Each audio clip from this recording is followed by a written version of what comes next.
اعوذ باللہ من الشیطان الرجیم بسم اللہ الرحمن الرحیم قال اللہ تبارک و تعالی فی القرآن المجید والفرقان الحمید۔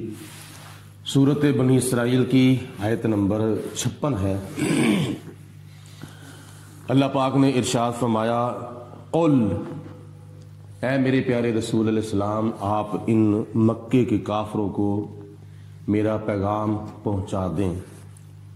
وہ یہ ہے کہ ادعوا الذین زعمتم من دونہ، بلاؤ تم ان اپنے جھوٹے خداؤں کو، بلاؤ اور پکارو اپنے بتوں کو جن کی تم اللہ کے سوا عبادت اور بندگی کرتے ہو، ان اپنے بتوں کو پکارو۔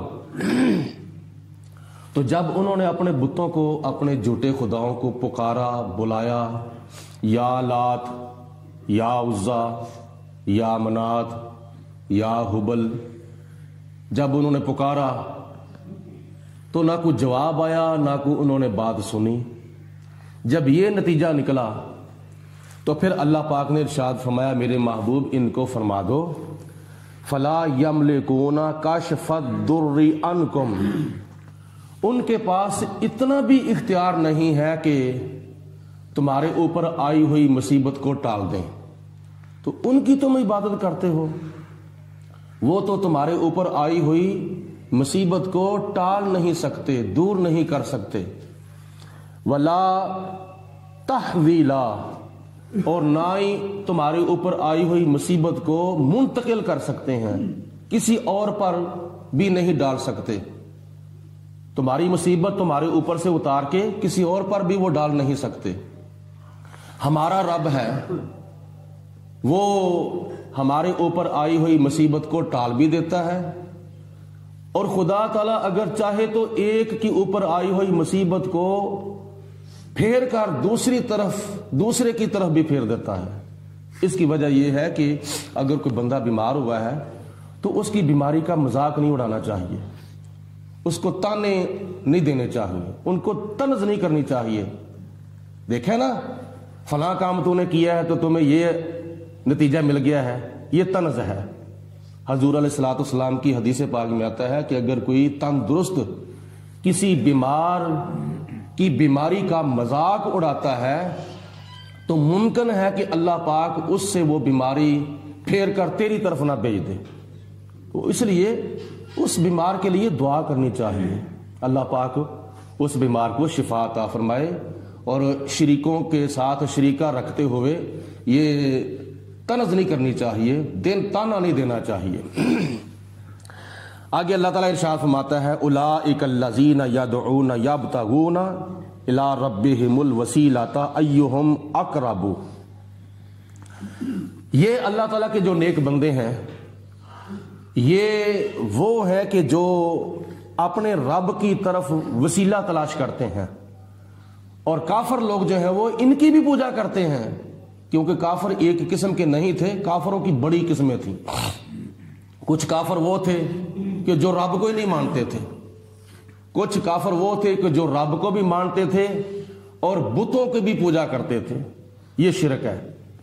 اور کچھ کافر وہ تھے جو دیوی کی پوجا کرتے تھے، کچھ کافر وہ تھے جو دیوتاؤں کی پوجا کرتے تھے، اور کچھ کافر وہ تھے کہ جو فرشتوں کی پوجا کرتے تھے، فرشتوں کے خیالی مجسمے بنا کر سامنے رکھ لینا اور ان کی پوجا کرنا۔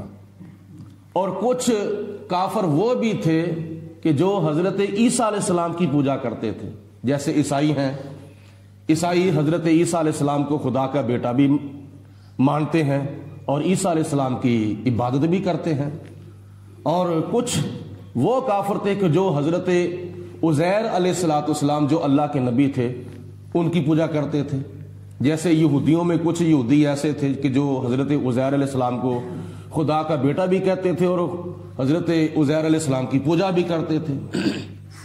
یہ سارے کافر ایک جیسے نہیں تھے، ان کے نظریات مختلف تھے، کوئی کسی کی پوجا کرتا تھا، کوئی کسی کی پوجا کرتا تھا، کوئی بتوں کی، کوئی دیوی کی، کوئی دیوتاؤں کی، حتیٰ کہ کچھ کافر وہ بھی تھے کہ جو خدا کے نبیوں کی پوجا کرتے تھے، اور نبیوں نے ان کو حکم نہیں دیا تھا کہ ہماری پوجا کرو، بلکہ نبیوں نے تو یہ حکم دیا تھا کہ اللہ ایک ہے، اللہ کے سوا کوئی بندگی کے لائق نہیں، تو خدا کی پوجا کرو۔ تو پھر بھی اگر کافر جو تھے وہ یا یہودی عیسائی اللہ کے نبیوں کی پوجا کرتے تھے، تو قیامت کے دن نبیوں سے نہیں پوچھا جائے گا، بلکہ ان نبیوں کی پوجا کرنے والوں سے پوچھا جائے گا کہ تمہیں یہ پیغام نہیں ملا تھا کہ معبود حقیقی ایک ہے؟ تو خدا تعالیٰ نے فرمایا، اوے کافرو، جن میرے پیارے بندوں کی تم پوجا کرتے ہو، یہ میرے بندے وہ ہیں کہ جو اپنے رب کی طرف وسیلہ تلاش کرتے ہیں۔ یہ رب نہیں بلکہ رب کی طرف وسیلہ تلاش کرتے ہیں۔ اور دوسرے نمبر پر ایہم اقرب، اور یہ بھی خیال کرتے ہیں کہ ان میں کون وہ خدا تعالیٰ کا نیک بندہ ہے جو خدا کے زیادہ قریب ہے۔ تو جو خدا کے زیادہ قریب ہے ہم بھی اس کے قریب ہو جاتے ہیں۔ اور اس کے علاوہ وَيَرْجُونَ رَحْمَتَهُ، اور یہ میرے بندے میری رحمت کی امید رکھتے ہیں۔ تم میری رحمت کی امید نہیں رکھتے، میرے نیک بندے، میرے نبی اور میرے پیارے مقرب بندے میری رحمت کی امید رکھتے ہیں۔ وَيَخَافُونَ عَذَابَهُ، یہ میرے عذاب سے ڈرتے ہیں، میری رحمت کی امید رکھتے ہیں اور میرے عذاب سے ڈرتے ہیں۔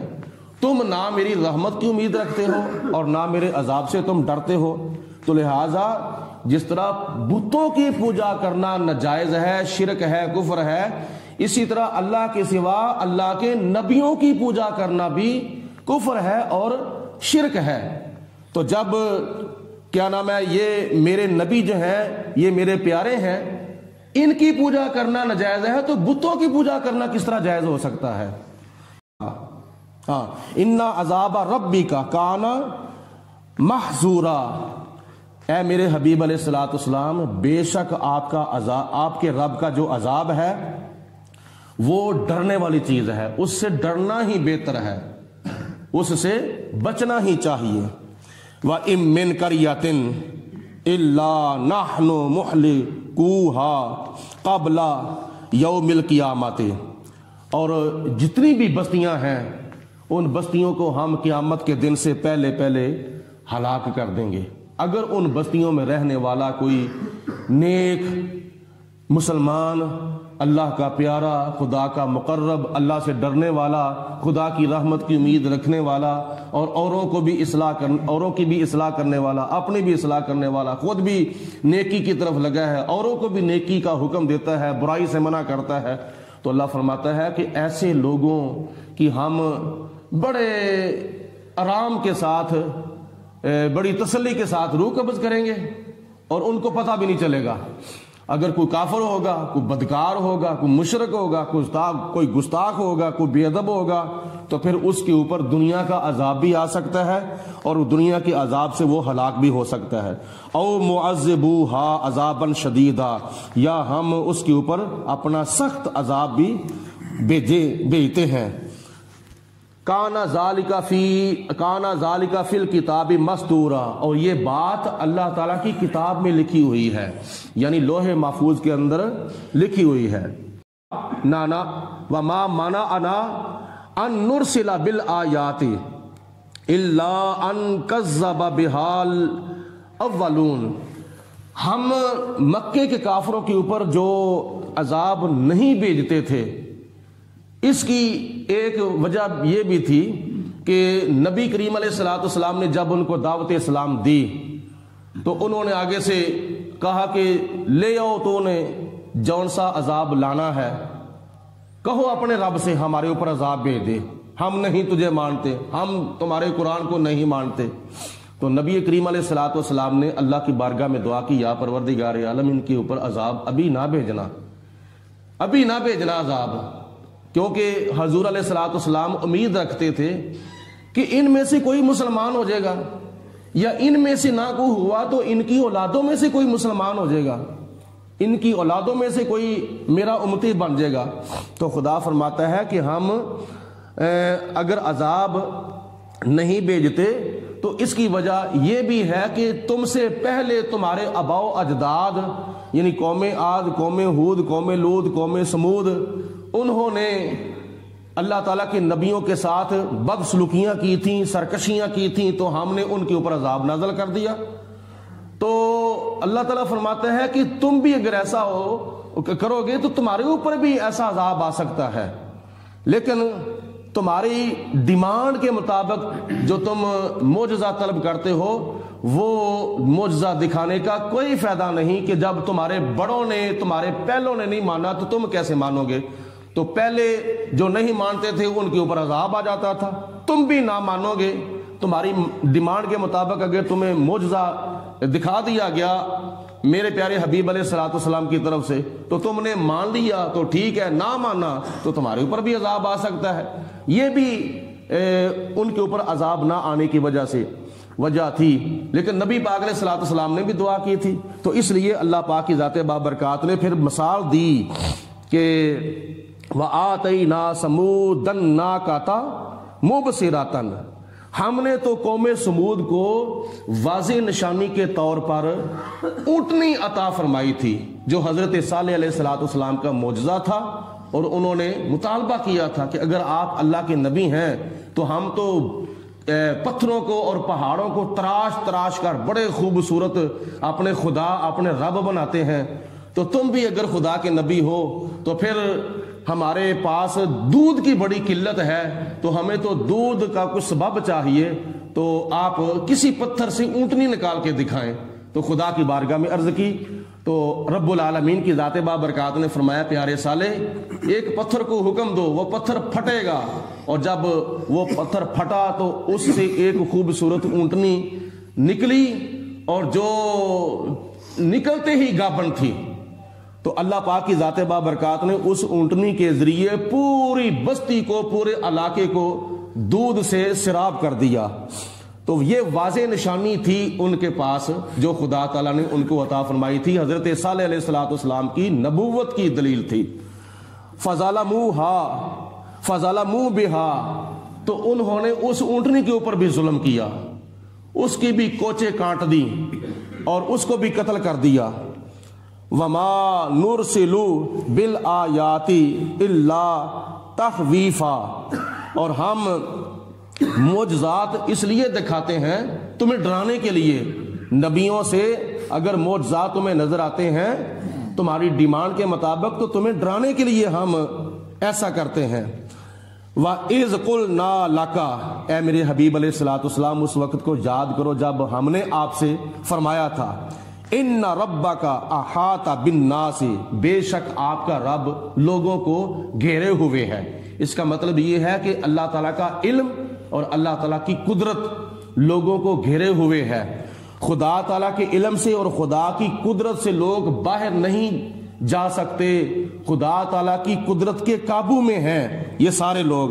وَمَا جَعَلْنَا الرُّؤْيَا الَّتِي أَرَيْنَاكَ، اے میرے حبیب علیہ السلام معراج کی رات ہم نے جو آپ کو منظر دکھایا تھا وہ منظر اس لیے دکھایا تھا الا فتنۃ للناس، تاکہ لوگوں کو آزمایا جائے، لوگوں کی آزمائش کی جائے کہ کون سے لوگ اے میرے محبوب آپ کے معراج کو مانتے ہیں اور کون انکار کرتے ہیں، کون انکار کر کے زندیق بنتا ہے اور کون مان کر ابو بکر صدیق بنتا ہے۔ تو ہم نے اس لیے معراج کی رات آپ کو منظر دکھایا تھا۔ اور معراج کی رات جب مختلف مشاہدات کرائے تھے، جنت کی سیر کرائی تھی، جنت کے درجات دکھائے تھے، جہنم کے طبقات دکھائے تھے، اور جہنم کے اندر ایک چیز اللہ تعالیٰ نے پیارے حبیب علیہ السلام کو دکھائی، وہ کیا چیز تھی؟ وَالشَّجَرَةَ الْمَلْعُونَةَ فِي الْقُرْآنِ، ہم نے جہنم کے اندر وہ درخت بھی آپ کو دکھایا تھا جس کے اوپر قرآن پاک میں لعنت کی گئی ہے۔ وہ درخت جو تھا وہ شجر زقوم یعنی تھور کا درخت تھا، وہ بڑا بدبودار درخت تھا اور بڑا کڑوا درخت تھا۔ اب سوال پیدا ہوتا ہے کہ جہنم کے اندر تو آگ ہی آگ ہوگی، تو کیا جہنم کے اندر درخت جو ہے وہ اگ سکتا ہے؟ تو کیا جہنم کی آگ درخت کو جلا نہیں سکتی؟ یہ اللہ تعالیٰ کی قدرت کا کرشمہ ہے. خدا تعالیٰ چاہے تو آگ کے اندر بھی ان چیزوں کو محفوظ رکھ سکتا ہے. دیکھو نا، یہ کپڑا دھو کر بیبیاں جب دھوپ میں ڈالتی ہیں خشک ہونے کے لیے، سوکھنے کے لیے، تو وہ اس کے اندر جتنا پانی ہوتا ہے وہ دھوپ کے اندر خشک ہو جاتا ہے، ختم ہو جاتا ہے. لیکن اگر گرمیوں کے اندر بندہ کپڑے وہی پہن کر دھوپ میں کھڑا ہو جائے تو پسینہ آ جاتا ہے. بندے کو پسینہ آ رہا ہے لیکن کپڑوں کے اندر پانی جو ہے وہ سوکھ رہا ہے. یہ خدا کی قدرت ہے. اللہ پاک چاہے تو آگ کے اندر بھی کئی چیزوں کو بچا سکتا ہے. نمبر 2، اس کے اوپر لعنت اس لیے کی گئی ہے کہ جب کافر لوگ اس درخت کو کھائیں گے توڑ توڑ کر تو وہ بڑا بدبودار ہوگا اور بڑا کڑوا درخت ہوگا. تو کافر لوگ جو ہیں وہ اس وقت اس درخت کے اوپر لعنت کریں گے کہ تو ہی ہمارے نصیبوں میں تھا، تو ہی ہمارے نصیبوں میں تھا. اس لیے وہ درخت بھی اللہ تعالیٰ نے اپنے پیارے حبیب علیہ الصلوۃ والسلام کو جہنم کے اندر دکھایا تھا معراج کی رات.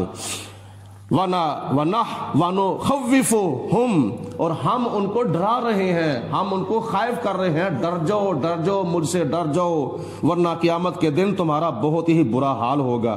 لیکن ان کے اوپر کیا اثر ہو رہا ہے کہ مکے کے کافروں کے اوپر فَمَا يَزِيدُهُمْ إِلَّا طُغْيَانًا كَبِيرًا. جیوں جیوں ہم ان کو ڈرا رہے ہیں تیوں تیوں ان کی سرکشی کے اندر اور اضافہ ہو رہا ہے، تیوں تیوں وہ اور بزد ہوتے ہیں. تو یہ اللہ تعالیٰ کی ذات بابرکات نے جو ان کے دلوں کے اوپر، ان کے کانوں کے اوپر موریں لگائی ہوئی تھی اور ان کی آنکھوں کے اوپر جہالت کے پردے ڈال دیے تھے، تو خدا تعالیٰ کی ذات بابرکات اصل حقیقت یہ ہے کہ ان کو ہدایت کی توفیق نہیں دیتی تھی، کیونکہ ان کے دلوں کے اوپر اور ان کے کانوں کے اوپر موریں لگ چکی تھیں. خاتم اللہ علی قلوبہم، اللہ پاک نے ان کے دلوں کے اوپر موریں لگا دیں. وعلی سمعہم، اور ان کے کانوں کے اوپر بھی موریں لگا دیں. وعلی ابصارہم، اور ان کی آنکھوں کے اوپر بھی پردے ڈال دیے. ولہم عذاب عظیم، اور ان کافروں کے لیے کیا ہے؟ بہت بڑا عذاب ہے. اللہ پاک ہم سب کو اپنی